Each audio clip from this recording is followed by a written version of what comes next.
Assalamualaikum warahmatullahi wabarakatuh. Selamat pagi rekan-rekan semua, rekan-rekan laboran PT Dikia Farmasi. Di sini saya Nanda Dwi Rianto sebagai Kepala Penanggung Jawab Laboratorium PT Dikia Farmasi akan menyampaikan penyuluhan yang berjudul Pentingnya Keselamatan serta Kesehatan Kerja pada Laboran PT Dikia Farmasi.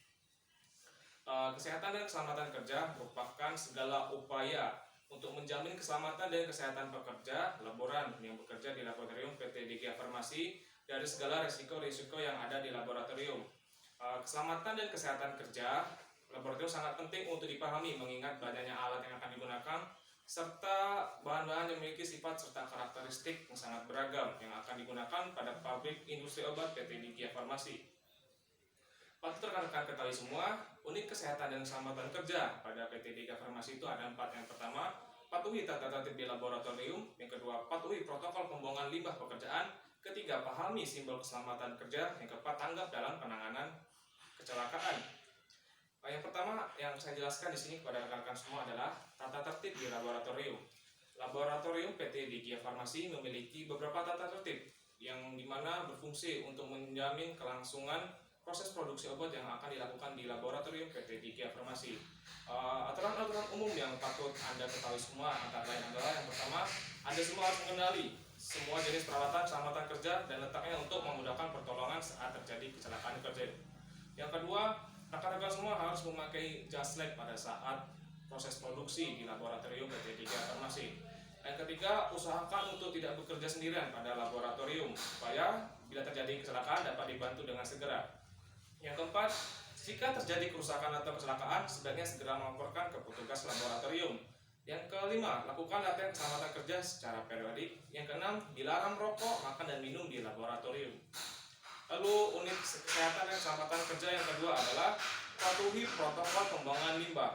Mengingat bahayanya limbah yang dihasilkan oleh PT Dikia Farmasi ini, harapannya rekan-rekan semua, terutama yang bekerja sebagai laboran di laboratorium PT Dikia Farmasi, dapat memenuhi protokol pembuangan limbah seperti limbah kimia yang akan ditempatkan di tempatnya sendiri nanti yang akan disediakan oleh PT Dikia Farmasi, dan juga limbah organik dan limbah non-organik harapannya dapat dipisahkan nantinya supaya kita dapat menjaga kesehatan kita serta kesehatan lingkungan yang ada di sekitar kita. Yang ketiga adalah unit kesehatan, yaitu simbol keselamatan kerja. Patut Bapak dan Ibu ketahui sendiri simbol keselamatan kerja kita ini. Kita harus memahaminya supaya tidak terjadi kecelakaan pada saat bekerja di laboratorium. Ya. Seperti yang Bapak Ibu lihat di slide saya ini ada beberapa. Yang pertama yaitu animal hazard, yang kedua sharp instrument hazard, yang kedua heat hazard, glassware hazard, yang ketiga chemical hazard, electrical hazard, air and phase hazard, fire hazard, biohazard, laser radiation hazard, radioactive hazard, dan explosive hazard. Yang dimana pengertian-pengertian simbol ini dapat rekan-rekan lihat di buku petunjuk yang akan saya bagikan nantinya. Yang terakhir yang sangat penting adalah penanganan kecelakaan. Kecelakaan pada saat bekerja di laboratorium biasa terjadi walaupun kita bekerja dengan baik. Hal yang paling utama adalah jangan panik dan ikuti prosedur penanganan kecelakaan yang baik dan benar. Atau carilah bantuan kepada petugas laboratorium untuk membantu Anda. Bila perlu, panggil petugas medis atau pemadam kebakaran. Salah satu penanganan kecelakaan dan kesehatan kerja yang pertama yaitu bila terkena bahan kimia, bersihkan bagian kulit yang terkena bahan kimia sampai bersih. Kulit yang terkena jangan digaruk supaya tidak menyebar. Bawa keluar korban dari laboratorium supaya mendapatkan oksigen. Bila kondisi cukup parah, panggil petugas kesehatan secepatnya. Yang kedua, bila terjadi kebakaran karena bahan kimia atau korsleting listrik, segera bunyikan alarm tanda bahaya. Langsung siram dengan air. Gunakan hidran untuk memadamkan api, hindari menghirup asap. Bila kebakaran luas, segera panggil petugas pemadam kebakaran.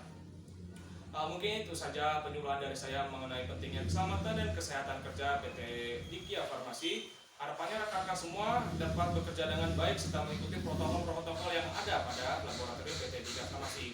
Saya Nanda Dwi Rianto sebagai Kepala Penanggung Jawab Laboratorium mengucapkan mohon maaf sebesar-besarnya apabila ada salah kata dan mengucapkan terima kasih atas hadiran rekan-rekan di sini. Saya akhiri, wassalamualaikum warahmatullahi wabarakatuh.